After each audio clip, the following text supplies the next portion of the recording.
guys, so in case you're wondering why my eyebrows look a little bit red and a bit weird today and my makeup looks a bit different, it's because I just finished filming a Primark makeup test, which will be out in a couple of weeks, but I can't be bothered to strip off my face and then put it all back on, and yeah, so we're just gonna deal with sort of good, sort of not good makeup on my face today. I'm sorry. So Christmas is just around the corner. This can be a good thing or a bad thing depending on how much stress you're going through in terms of thinking of what to get your friends and family in terms of presents.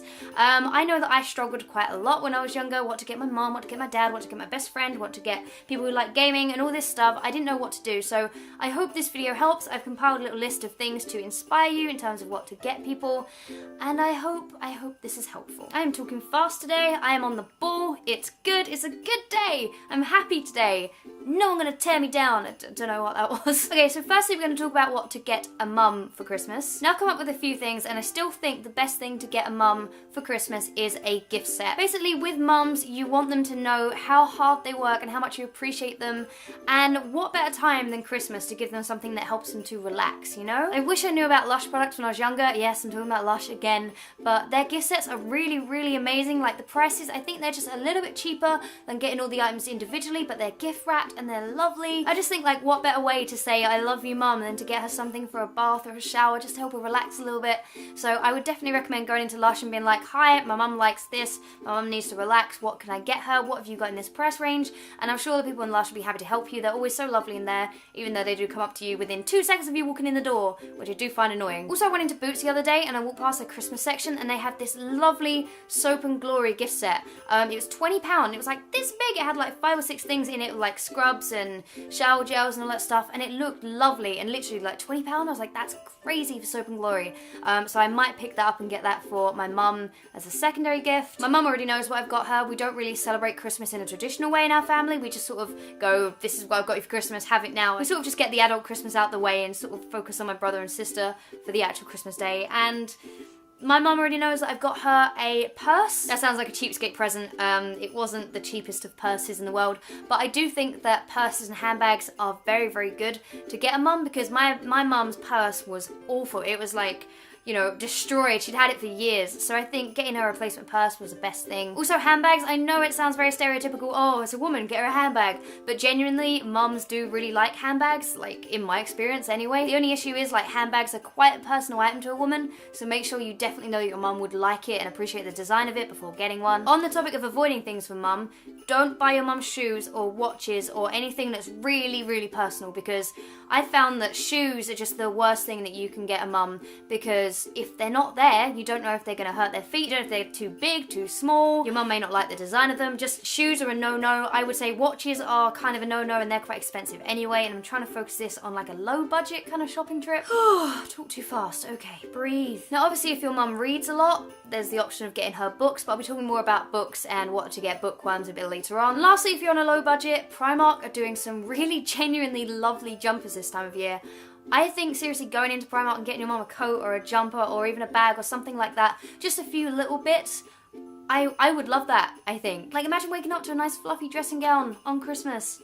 That would be nice. So, and they're pretty cheap, so that is all that I got for mothers. Obviously, with all of these people, you know your mum better than I know your mum. I don't know your mum at all. She may not like any of these products. I'm just trying to throw some ideas out there. Okay, now dads are a lot harder. I want to mention first and foremost, do not fall for the socks and slippers and chocolates thing. They're so overdone, and it's just so unexciting for your dad to just open the same present every year. I used to do it. I used to be guilty of it when I was a kid. I used to get my dad socks and slippers every year, and I just think that's awful. Imagine waking up to the same gift all the time. But I have come up with some solutions, so bear with me. The first idea I had, and this is completely not sponsored, this is just from my experience, there are 2 websites that I want to mention. One is called firebox.com and one of them is notonthehighstreet.com. You might have heard of both of those. Firebox.com do loads of like cheap gadgets, like really sort of quirky, sort of jokey presents. Go on firebox.com. There are some really, really cute things that I think dads would really, really like. Notonthehighstreet.com do like lots of personalized gifts with like quite quick turnaround, so you can get like your dad's name on a keyring or a mug or a corkboard or anything that you think your dad would appreciate. There are also things like grow your own chilies and brew your own beer and stuff like that. So little DIY kits. Seriously, if you're struggling for ideas, go on those websites. I found them really, really helpful in the past. They also do like specialized Christmas gifts, but I think you want to get something that's going to last them all year and not just be a novelty for Christmas, because I think what's the point in just getting them like, you know, a Christmas stocking or something weird like that. Get them something that they'll enjoy whether it's Christmas or not. You know? Another good one for dads is music. Now, my dad loves music. A lot of dads are really into music. Find out what your dad likes, like the Rolling Stones, the Beatles, 70s music, 80s music, whatever, and get like a greatest hits or like, you know, a compilation CD or like a hidden gem that he may not have known about. Because dads love listening to music. They love having an iPod on in the car and stuff like that, so that's always a good one. Another good one with dads is books. I know that dads like to read, especially my dad.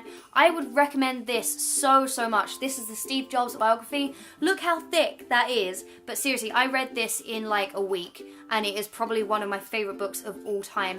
I just find his life fascinating. I think this is just a really good buy for anyone that has their own business or wants to start their own business or anything, and I just think most dads would really love a book like this. Even if your dad doesn't like Apple products, this guy, seriously, his life story is amazing, so him. Okay, so moving on to what to buy your best friend. Now, obviously, I don't know what your best friend likes, and most of the time you may not know what your best friend likes. I always had that one friend that I shared no common interest with. My best friend Lisa, who I met when I was 11, she loves sports. She loves playing football, she loves watching football, and I'm just not interested in that sort of stuff at all. She goes to the gym like every day. I haven't been to the gym in like 6 months, but she's still my best friend. And for Christmas last year, I think actually it was her birthday, I got her a £100 JD Sports gift card because I thought, hey, that's the sort of thing that she's into, and I seriously can't stress enough how good gift cards are. I'm not saying you have to get your friend a gift card, I'm just saying if you're completely struggling, gift cards are the way to go. A few things I did think of, again, not on thehighstreet.com, do personalised gifts so you can get them like a photo frame or whatever with their name on it. Another one that I thought of was a photo album filled with photos of you and your best friend and lots of your memories. I just think that's a really personal gift and I think that's lovely. I guess that one's a little bit more feminine, but you know, I would love to have a photo album sent to me. That's all. Now, I would say with best friends, avoid buying them personal hygiene products. Like, you know, you can get those like Dove gift sets, like a deodorant and a body wash and like a little foofy spongy thing. I received quite a few of those when I was at school, and I always sort of thought, are they buying this because it's cheap or because I stink? And I would hate to give that sort of paranoia to someone else. So I would personally say avoid them. With family, it's a little bit different because you treat your friends and family a little bit different when it comes to Christmas. But yeah, avoid the smelly stuff. Now we're going to move on to friends or brothers and sisters who have different interests. So if you have someone that is really into gaming, the only thing that I could really think of, because games obviously are quite personal, there is if you don't already know this, a lot of you will already know this, one of the main ways to play games on the PC is using an application called Steam, which is like a hub where you buy games and you play games through Steam.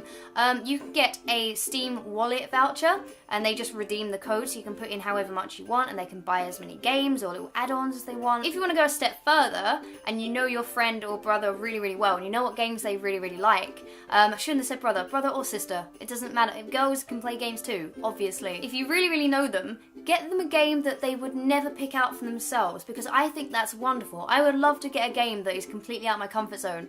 Like, I would never play a FIFA game, and I think it would be amazing to get a game like that and just be like, well, I'm totally out of my comfort zone now. I just think that's a good idea, because it's sort of like, hey, do something different. I'm enabling you to do something different, you know. Or it could be a terrible idea. They might think you don't know them at all. So you can gauge that one for yourself. Now, for the people who absolutely love to read, now I have become one of these people, and I never used to be a bookworm at all. I used to hate reading. I just have a couple of suggestions for you guys. Obviously, again, Steve Jobs' book, good for anyone, amazing life story. Gonna leave that there now. I have recently been loving this book. This is The Drowning of Arthur Braxton. I have mentioned this in a video before. I'm currently reading it for the second time, and look at that cover. It's so cool. This is like an urban fairy tale. Quite a few people have already started reading this, which is great. But if you haven't heard of this, pick this up. It's so good and so well written. I think genuinely any friend would love this book. It's quite confusing and you don't really understand a lot of it until the end when it's all tied up, and I love that. I love sort of escaping into a different world. This is the last book that I read. This is called As Red as Blood by Salla Simuka. I can't pronounce Swedish names, Finnish names, I don't know. Now this book, like, I didn't really hold out much hope for, but I can tell you this really is a great read. I read this in like 2 days. It's quite a small read. It is about a schoolgirl who finds, she goes into her photography darkroom at school and she finds lots of money that has lots of blood dried on it. and she goes on like a quest to find out whose money it was, and then it's just a really, really good book. So I would recommend that one a lot. And finally is the Atlas of Adventures. It is huge, and Luke bought this for me for my birthday. I've only had a quick look inside, but it is absolutely beautiful.